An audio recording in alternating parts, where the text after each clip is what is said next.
the design, the use, and the reuse of software reference architecture.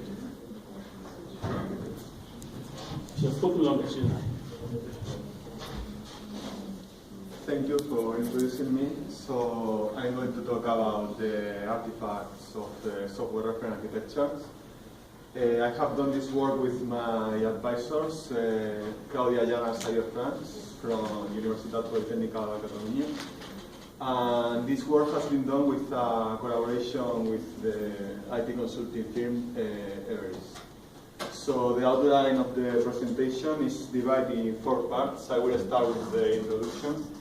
Every software system has its own software architecture. That is the set of structures that are needed to reason about the system, which comprise software elements, relationships among them, and the properties of both. This image is about the software architecture of a single software system, but nowadays organizations or big businesses need to manage a whole family of software systems or applications, and therefore they face the need to reduce the cost in the development and maintenance of software systems. So an approach to reduce this cost is the use of reference architectures.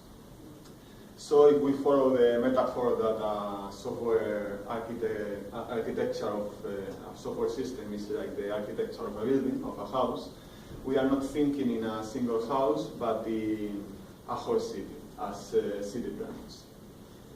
So the motivation of our work is that practitioners find the literature about reference architectures scarce and abstract, limiting the industrial uptake. The 2 main problems is that the artifacts that constitute a reference architecture are not clear, and there is limited evidence about current reference architecture practices.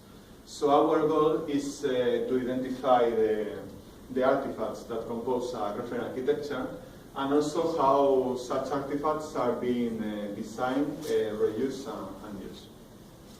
So let's go to the second part of the presentation, the research methodology. We have designed and conducted a case study at Everis, that I mentioned is a multinational IT consulting firm based in Spain. And I will explain the context that they have. Normally, their client organizations come from different business domains, such as banks, insurance companies, public administrations, or industries. And as they have all these organizations, they need to manage the development and maintenance of a wide portfolio of applications. So what they ask Everis is how they can develop and maintain these applications, and whatever is offered them is a reference architecture. So there are 2 main activities in a reference architecture project. The first one is the design of the software reference architecture, so it's in this side. And Everis has a reference model that contains architectural knowledge from past projects. And the 2 main stakeholders here are the software architect that designs the reference architecture, and the architecture developer that implements the modules that a reference architecture has. And the second activity would be to use the reference architecture to develop all the applications. And this is the job of the application builder. So now that we know the context, let's go to our research questions, which are 4. The first one is which artifact constitute a reference architecture designed by Everis for a client organization. So since it's not clear by the literature, we decide to perform semi-structured interviews to software architects that are the stakeholders that know this, that have this knowledge. For the same reason, we ask the second research question: what is reused by Everis in order to create reference architectures, also to software architects? The third research question is about if reference architecture artifacts can be that are designed for a specific client organization can be reused in another organization. Here, we think that all stakeholders can reply this question. So besides the software architect, we contacted architectural developers and application builders with online questionnaires because it was impossible to contact with them in person because they were working in the client organizations and even in other countries. And the last research question is about how application builders see the reference architecture while they are developing an application. So we just asked to the application builders. So we designed a explorative and qualitative case study, and our target populations are reference architecture projects.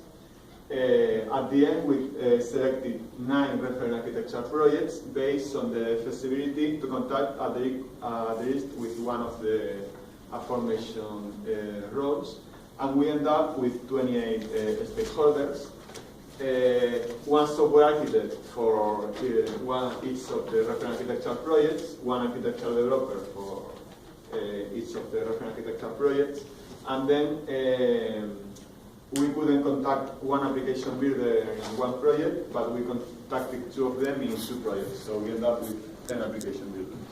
Other sources were the documentation, available documentation in the projects, metrics about invested effort, and also when we have some data, we could have informal meetings with these practitioners to clarify some things. So with respect to data analysis, we gathered the data by interviews. We recorded the interviews and we used the interview transcripts. And for the online questionnaires, we use a tool called LineSurvey. For analyzing the data, 2 of the authors made categories, and then the whole team of the authors, we were discussing about the categories in order to avoid researchers' bias. With respect to the threats to validity, first, construct validity, we have followed guidelines for empirical software engineering methods. For instance, we used pilot surveys to ensure the effectiveness of our instruments. For internal validity, for instance, we have 9 reference architecture projects instead of 1. And this is in order to study the context of each of the projects. And we also tried that the reference architectures come from different business domains, so banks, insurance companies, and so on and so forth. And external validity, this is the most important threat to validity in this study. We are aware that the results of this study are only valid for the average context, but however, related work, like in other IT consulting companies, Accenture or Capgemini, have reported very similar contexts, and we think that these results can be generalized. For this reason, we facilitate the instruments that we have used in order that we enable replication of this stuff. So let's go for the third part of the presentation, which I have divided in the results and discussions for each of the 4 research questions. So the first research question was the artifacts that constitute a reference architecture designed by Everest for a client organization.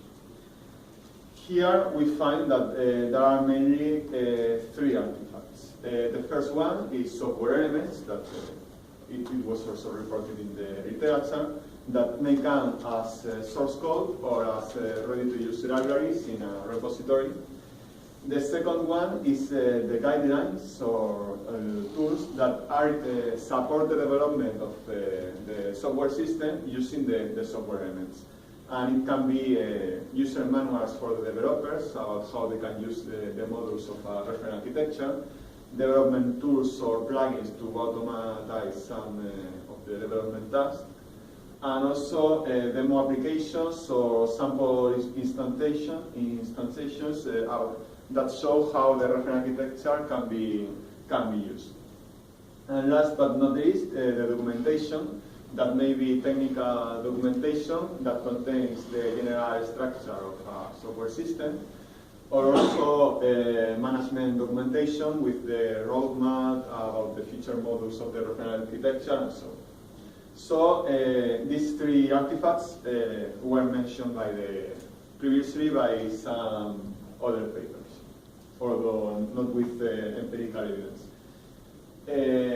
For the discussion, they said, the participants, that the reference architecture don't need to consider the hardware because this is the task of other providers. And also they differentiate between reference architecture and enterprise architecture. So reference architecture in this context do not consider the mission, vision and strategy of the client organization, and they see reference architectures at a more technological level. It's also very important to note that the reference architecture can include also another artifacts that have not been uncovered by our study, such as algorithms, and it may depend on the business domain. And another point is that a reference architecture do not necessarily need to include the three artifacts that we mentioned before. So for the second research question, what is reused libraries in order to create reference architectures? They mainly reuse architectural knowledge and software elements that may come from different sources, several, the market, colleagues, or their own experience.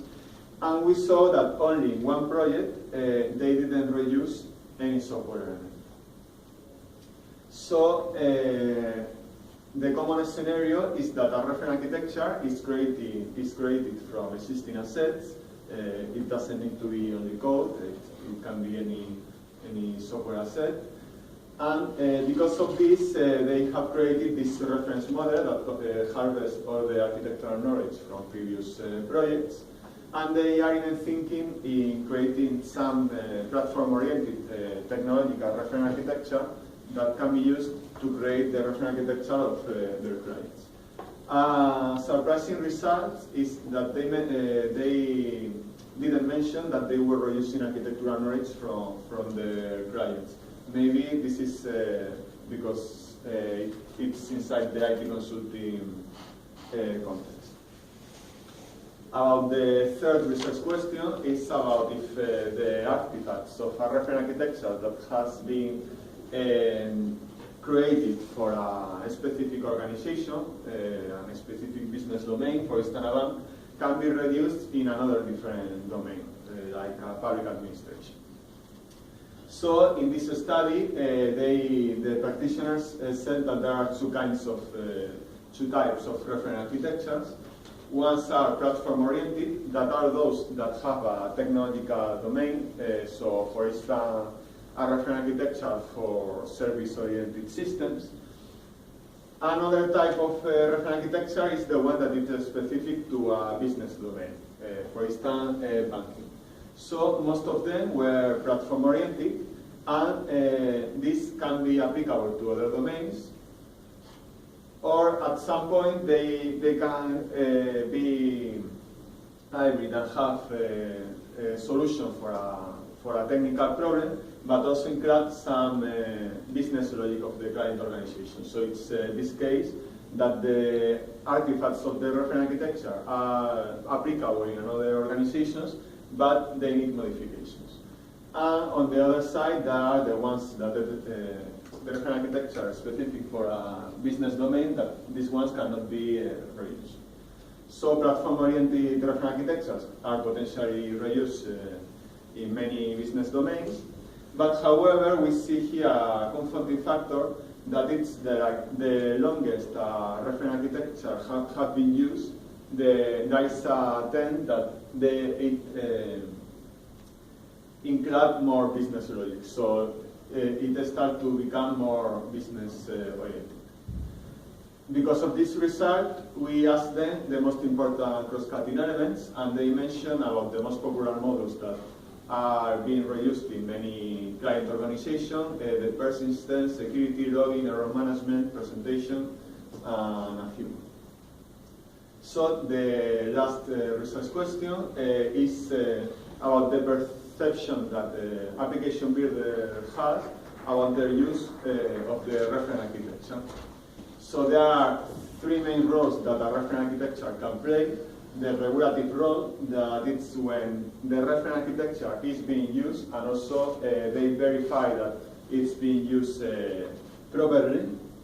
The instructive role, that is when the reference architecture is used, but they don't verify that it has been used properly. And the informative role, that is when they just communicate to the application builders that there is a reference architecture and it's up to them to use it or not.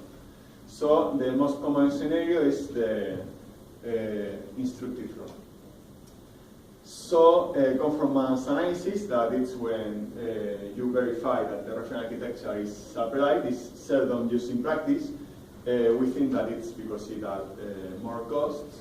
And also it depends on the goal of the reference architecture, because it can be to standardize all the software system and then it needs to be checked, or to easy the development of software system and then it doesn't need to be done.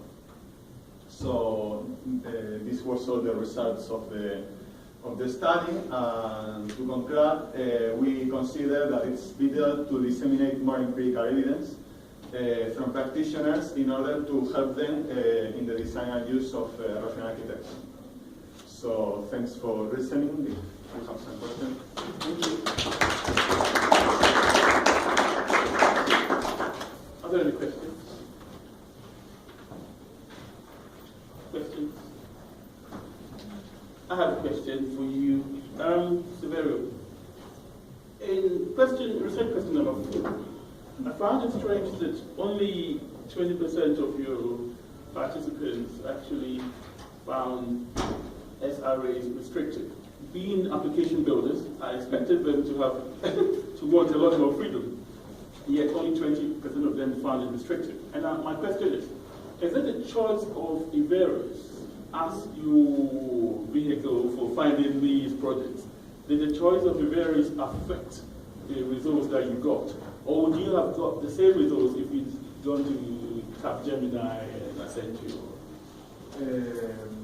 Well, I don't know which results we would have gotten in another company, but the thing is that most of them are.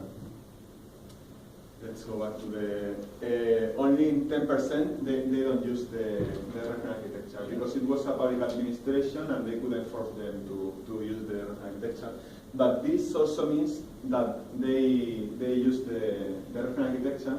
The thing is that after creating the applications or the software system, they don't check if they have used the reference architecture properly. So it's like a validation or final step to check if indeed the reference architecture was used. And this in practice, it seems that it increases the time to market, or although it improves the quality and it checks that there is no architecture erosion, it's not common in this context. I suppose I was expecting the 20% who found it restrictive. Yeah. A lot larger than, a bigger percentage you find it more restrictive than the 20%. And I assume that because the clients, because Everis were initially consulting and pushing SRS to these clients, then they found they probably were duty bound to support it and to say to you, oh yes, fine, okay. Any more questions? Yes. Did any of the participants of the survey say that they will use some architectural decisions or some design patterns for the reference architectures? Well, yeah. Indeed, what do you mean, reuse the decisions? Yes, among reference architectures. You said among the different yes. ones. Well, this is because the interviews were longer. We have other research questions. The thing is that they are not presented in this paper. Yeah, indeed, like representative quotes, they were mentioning that they don't need to reinvent the wheel. If a decision has been made for one reference architecture for one client, the most likely thing is that it's going also to be reused in another. So they mentioned that they reused some of the architectural decisions. The thing is that Another architectural decisions, for instance, whether to use open source tools or not, depend on the project, on the client organization context.